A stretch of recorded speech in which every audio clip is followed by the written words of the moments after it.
नमस्कार, मैं हूँ ब्रजेश कुमार और आप देख रहे हैं हमारा विशेष कार्यक्रम मुखिया जी मैदान में। आज इसी क्रम में हम पहुँचे हैं रुपैठा पंचायत में और हमारे साथ बात करने के लिए मौजूद हैं रुपैठा पंचायत के निवर्तमान मुखिया गुप्तेश्वर सिंह जी। ताकि हम जानते हैं उनसे कि क्या मुद्दों और किन किन चीज़ों पर वो इस बार चुनाव लड़ रहे हैं। सबसे पहले सर बहुत बहुत स्वागत है आपका मुखिया जी हमारे चैनल पर। जी बहुत बहुत धन्यवाद। मुखिया जी, सबसे पहला सवाल, चूँकि आप मुझे लगता है कि 3-4 बार से मुखिया हैं, चौथा बार शायद लड़ रहे हैं, आपकी पत्नी भी रही हैं, उसके बाद आप भी रहे हैं। इस बार का पंचायत चुनाव में आपका क्या माहौल है, क्या लगता है इस बार?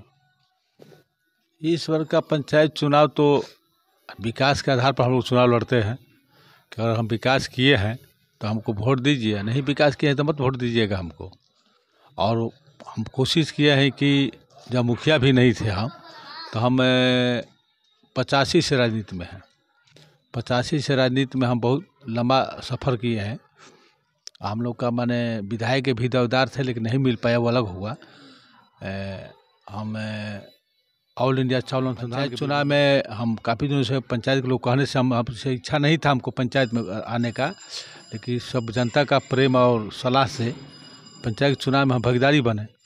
और पंचायत के चुनाव में भागीदारी बनकर मैं पंचायत को सोचते हैं किस तरह विकास करूं, और विकास करके ऐसा मैं करूं कि मैंने इस प्रखंड में मेरा नाम सबसे ऊपर रहे। ये सबसे अहम सवाल, चूँकि आप जब इतने दिनों से मुखिया हैं, हर टर्म में कुछ ना कुछ काम करते ही होंगे, सब लोग करता है, जायज़ सी बात है। इस बार जब आप चुनाव जीत जाएंगे तो कौन सा ऐसा पंचायत का काम है जो आप प्रमुखता से करना चाहेंगे? मैं प्रमुखता से पहले स्वच्छता के बारे में सोचूंगा। जो स्वच्छता के बारे में जो केंद्र सरकार द्वारा जो योजना था, शौचालय बनाना, उसके बाद गरीबों के लिए इंदिरा आवास का जो आवंटन नहीं बीच में नहीं आया था उसका ये आवंटन कराना, सही आदमी को घर मिले। और सबसे पहला प्रमुखता रहेगा हमारा स्वच्छता के बारे में। पहले हमारा अभियान था गाछी लगाना, तो गाछी में हम अभी फर्स्ट में चल रहे हैं इस प्रखंड में। हम जितना गाछी लगाए हैं उतना कोई गाछी नहीं लगाया है। उसमें मुखिया जी कुछ देख रेख करने वालों का भी बहाली करना था, जो पौधा लग रहा था पानी वानी देने का, वो काम भी हो गया है क्या? जी जी, लोग नियुक्त किए हैं आप? जी हाँ, हर लोग नियुक्त किए हैं। आप जलालपुर में जाकर पता लगा लीजिएगा, कुसई में भी पता लगा लीजिएगा, रुपैठा में भी पता लगा लीजिएगा, सहुआर में भी पता लगा लीजिएगा। जैसे पहले हम लोग गाछी लगाते थे तब मैंने बहुत गाँव में लगाए थे। अब धीरे धीरे अब गाछी इतना हो गया है हर छवर पर, और रोड को जी बढ़ गया है। तो बढ़ गया है तो अब गाछी भी लगाए तो हर जगह हम आदमी रखे हैं।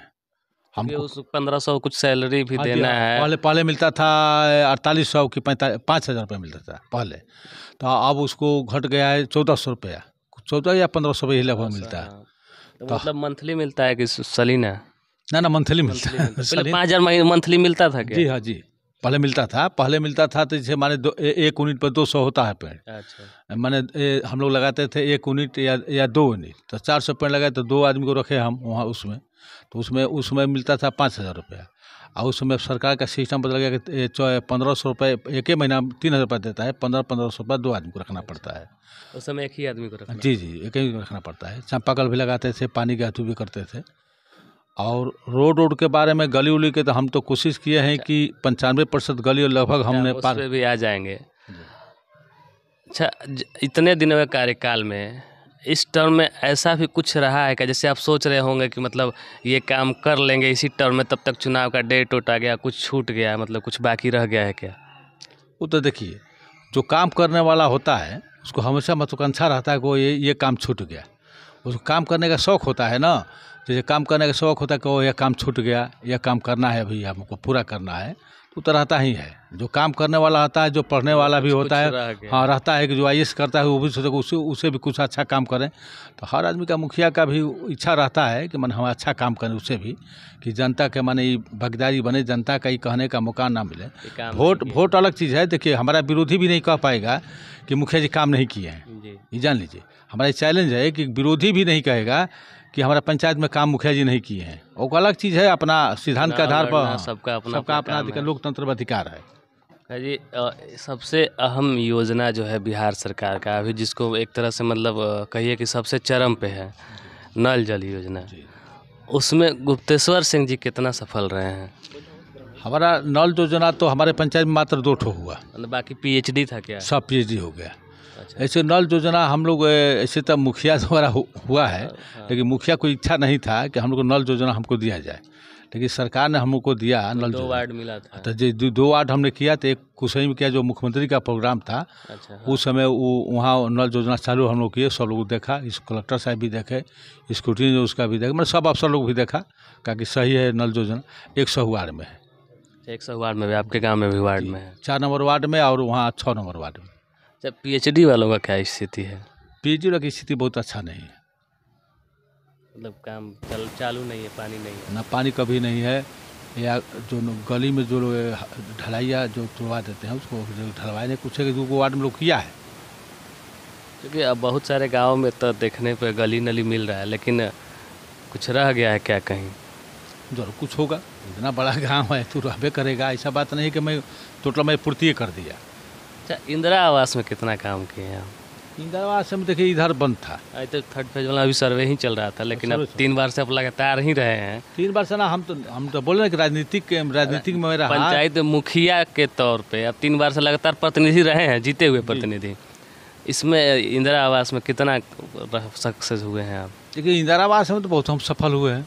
कुछ आंकड़ा हमको बताएंगे कितना? अभी इतना तो मैं नहीं बता सकता। मतलब लोगों को घर मिल रहा है? जी मिल रहा है घर, कुछ लोग नहीं बना पाता है, कोई जैसे माने इंदिरा आवास का पैसा मिला तो किसी घर में उसका कोई बीमारी हो गया तो उसमें वो फंस गया, तो गरीब आदमी है फंस ही जाता है। कहीं से मिल जाता है तो काम चल हाँ, ऐसे तो मैं मुखिया से पहले बहुत इंदिरा आवास यहाँ इस पंचायत में मैं लाया हूँ। जब इंदिरा आवास बहुत ठोस में आता था कि जैसे प्रखंड में 50 हुआ था, तो उस समय मैं ही एक प्रखंड में कि अपना गांव में इंदिरा आवास लाए थे।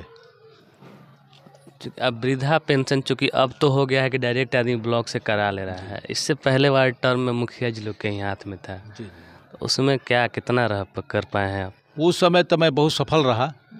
वृद्धा पेंशन में हमारा पंचायत प्रखंड में सबसे टॉप चलता था, लेकिन अब तो जनरली हो गया कि कोई भी अपना हाँ जी ऑनलाइन करेगा, लेकिन उस समय हम किसी को छोड़ते नहीं थे। लेकिन अभी भी बहुत लोग हैं जो कि बुजुर्ग हैं, तो उनका लगता है कि चलो मुखिया जी के माध्यम से करवा लिया, तो मतलब अभी भी लोग आते होंगे कि ना आवेदन के लिए?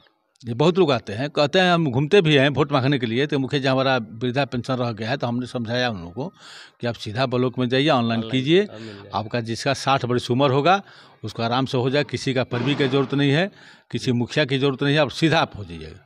सीधा इस बार मुकाबला किससे है मुखिया जी?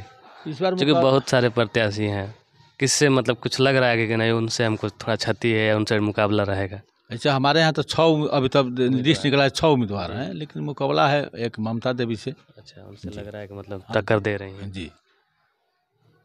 तो एक और चीज़ था मुखिया जी, चूँकि इस बार कोरोना के समय में मुखिया जी लोग का बहुत बड़ा रोल था, जो शेल्टर होम टाइप का जो स्कूल में बना था कैंप, उसमें मुखिया जी लोग के माध्यम से बहुत सारा इंतजाम कराया जा रहा था, वो रुपैठा पंचायत में कितना रह पाया है?